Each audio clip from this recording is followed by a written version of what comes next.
Hello Commanders, and welcome to the second video in my Xeno Chronicles series.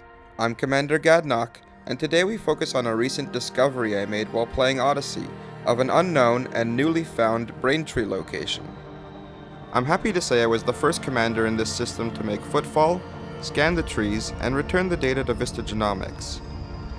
What makes the discovery particularly important is that these braintrees are found tucked away between what was once Guardian space and in a system bordering the huge chunk of permit lock space we know as the Col 70 sector. Everybody get your tinfoil hats on, and let's explore the contents of this system together.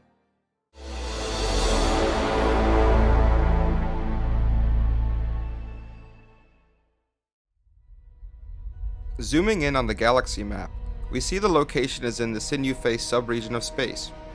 Next to this area is the Col 70 sector, a subregion of thousands of systems that all require an unobtainable permit lock to fly through, forcing pilots traveling to the nearby nebulae to make long detours around it.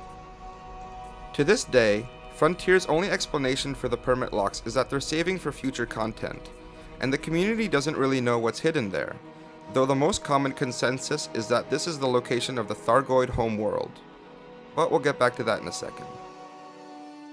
The moment I honked the system, I knew it was special, because I had a total of 60 bodies, and that's a lot more than the average you'll usually find. For anyone new to Elite, the Synuefe subregion of systems is where you'll find several Guardian beacons and structures, along with other remnants of their long-extinct civilization. Shown here, we see the two ringed brown dwarfs in the center, one with 7 and one with 8 moons, and the last 2 out of 3 gas giants both have 8 moons. I don't want to say Raxla or anything, but fuck dude, Raxla.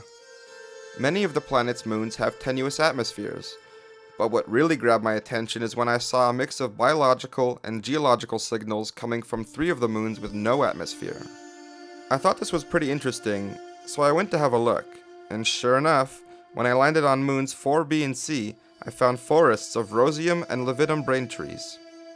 Now at this point I got really excited, because after a whole year of playing I had never seeked out braintrees, let alone discovered them myself or collected biological data from them using the new sample tool in Odyssey. I also like how closely moons 4, B, and C orbit each other, as it gave for some nice views on the ground. As the courteous explorer that I am, I left one of the braintree locations untouched for one of you to go claim. First one there gets it. You could see from the footage that some of the planets were not scanned, but these moons were, although no player had visited them in Odyssey or reported the findings to the Canonn Research group. Canonn Interstellar Research Group, or just Canon, is an independent group of nearly 4,000 elite players dedicated to researching the mysteries of the galaxy, and they're best known to be the first player group to acquire their own megaship through a massive community goal 4 years ago. Their website has hosts of information in xenological research, as well as an 838-page list of all the discovered braintree locations. Searching for the keyword Synuefe, I went through the whole list of these systems, and as you can see, these locations haven't been charted, but if you see it there from now on, well, that's because I joined them, and I contributed my findings. A link on how to join their official group and Discord is in the video description. Player groups like Canonn Research, to Turning the Wheel, to the Galnet News Digest crew, and every other group like them, keep our beloved space game feeling alive, and with a universe having a soul, and a story to forge along with the narrated lore. So I humbly thank each and every one of you for your input. After landing near a patch of trees, I took out my SRV to use the composite scanner for Codex entries, and for better mobility. Again, this was my first encounter with the Guardian braintrees, so all the information was newly added to my character's archive. They're quite fascinating specimens, and of the 8 total types there are, only 2 are found here. There did seem to be a bug in the current update of the game, where shooting the growths found on the trees that usually drop materials to scoop up was having no effect, and I couldn't make any of them drop. However unfortunate this was, it gives me a reason to go back one day and continue my research. Braintrees are a species of fungal life that, to date, have only been found on surfaces of planets and moons with some form of volcanism, most commonly in ejecta craters and abundant in Guardian space. Their twisting branches with brain-like growths on the end absorb energy through the outer skin and minerals via the subsurface roots.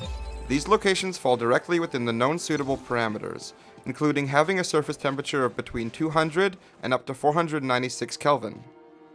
I must have made 100 jumps around the border of Col 70 sector, and this was the only location that I found, making me ask myself if the significance of this system is more than I could perceive.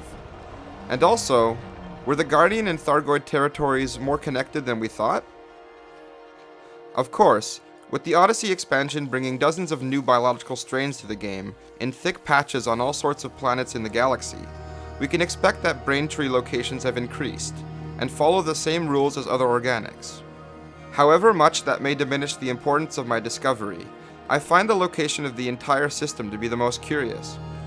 It's actually pretty far away from the main area of Guardian structures, and sits in a sort of cul-de-sac bordering Col 70 sector.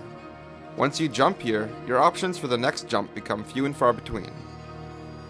If we adopt the narrative that brain trees are linked to the Guardian race, even though for some reason Frontier has never iterated further and pretty much abandoned the concept, then this system suggests more unknown interactions between the Guardians and Thargoids. This is also assuming that Col 70 sector is full of Thargoids and is indeed their home bubble, but at this time the theory seems to hold a lot of weight. After all, we know the Thargoids use the Pleiades Nebula as their stomping grounds, and this sits directly between the bubble and Col 70. I like to think that brain trees are, to the Guardians, somewhat the equivalent of what barnacles are to the Thargoids, in that they're an organic byproduct of the aliens' influence on an inhabited planet or moon, but potentially grown for different intentions we don't know about. Now, it would also make a lot of sense for the logistics of the story to have the three main races' homeworlds linked side by side forming a triangle. Triangles have been used as symbols to communicate hidden messages for thousands of years. They represent enlightenment or connection to an omnipresent being. They also, supposedly, direct energy and power in the direction which they point.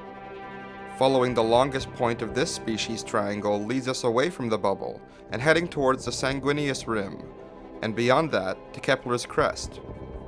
The other prominent point, this time starting from the bubble, seems to direct us right to Colonia, strangely enough. Are we meant to follow these arrows? And maybe only once the knowledge of our neighbors is sufficient enough? More study is needed. The trees are not the only attraction in this system. Being as there are 60 bodies to visit, there's a decent amount of variety to see. Moons with light atmospheres mean prettier landings with colored skies. New trails to blaze on every surface.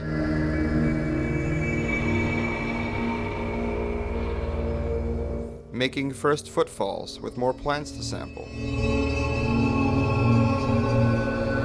And as always, the thriving diversity of the stellar forge. It took me quite a long time to find a path to my destination in Barnard's Loop, and another few sessions to get home. But these weren't without stopping to admire new planets, and occasionally playing Frogger on these icy lily pads. This game is, after all, what you make of it, and sometimes a deep space explorer needs to revel in the madness instead of fighting it. Back in the comfort of Jameson Memorial, I could finally turn in all the cartographic data I had earned flying as close as possible to the permit-locked systems. With the intention of going back there one day, and having other commanders visit as well, the subject of this video was moderately explored and net only 1.2 million. Incoming message. This sale of systems was just enough to earn my Elite 2 rank in exploration, making it all worthwhile. Ending with a trip inside the station to Vista Genomics, I would get confirmation that I was the first to sample the Rosium and Levitum brain trees on moons 4B and C. After a 3-week journey, I was tired, but now I had a hell of a lot more questions than I did when I first left. Was it a coincidence that the first brain trees I see myself were unknown locations, or did I just get extremely lucky? Is this system significant, And does it contain further value for xenological research? Hopefully, we'll find out soon enough.